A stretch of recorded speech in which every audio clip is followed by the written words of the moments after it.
Днес е четвъртия ден от международните специализирани хранителни изложби в Интерекспо център. По този повод говорим с господин Янко Янев, управител на Благополучие. Добър ден! Добър ден! Кажете ни какво ново представяте вие на изложбата?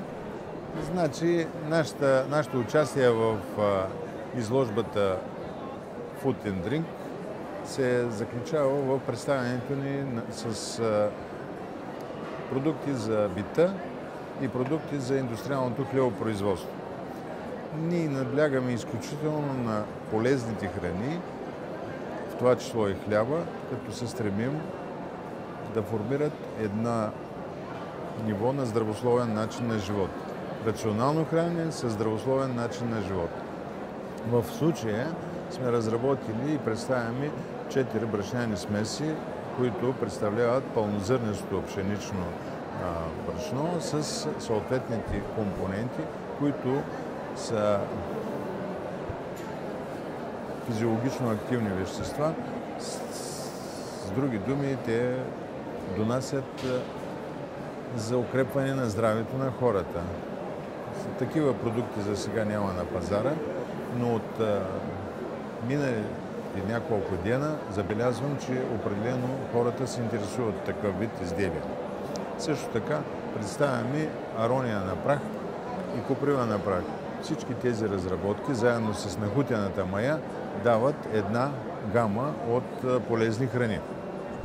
Казахте, че виждате вече интерес към тези продукти, които предлагате. Да разбирам ли, че виждате и вариант за развитие на бранша?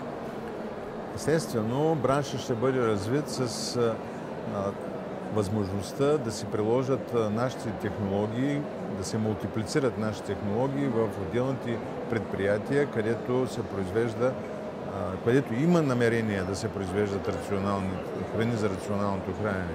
Защото не е, не е тайна, че в момента малцовите потъмнители създават една илюзия у хората, че се хранят с полезни храни, а всъщност те имат не до там здравословен ефект. Другото нещо, и много важно, е, че развихме производство на млечно-кисели закваски, както за бели, така и за тъмни хлябове.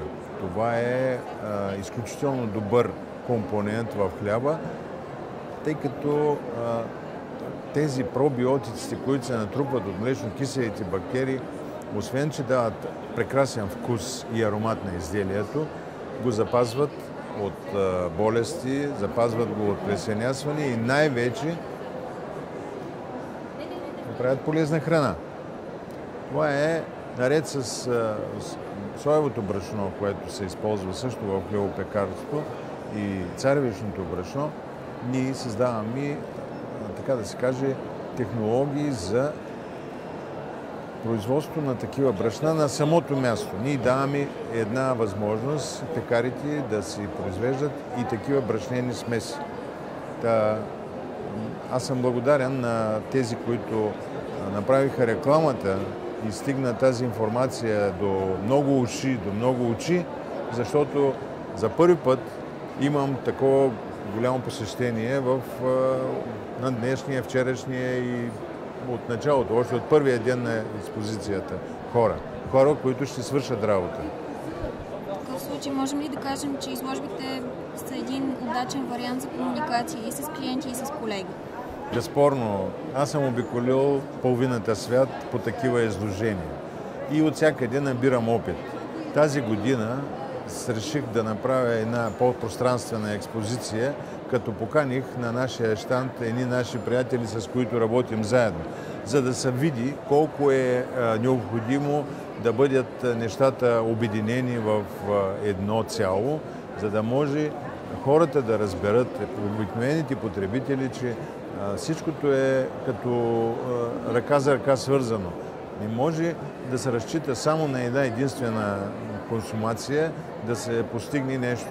Просто искаме, наред с възпитанието на вкуса на възрастните, чрез тях да възпитаме вкуса и на децата.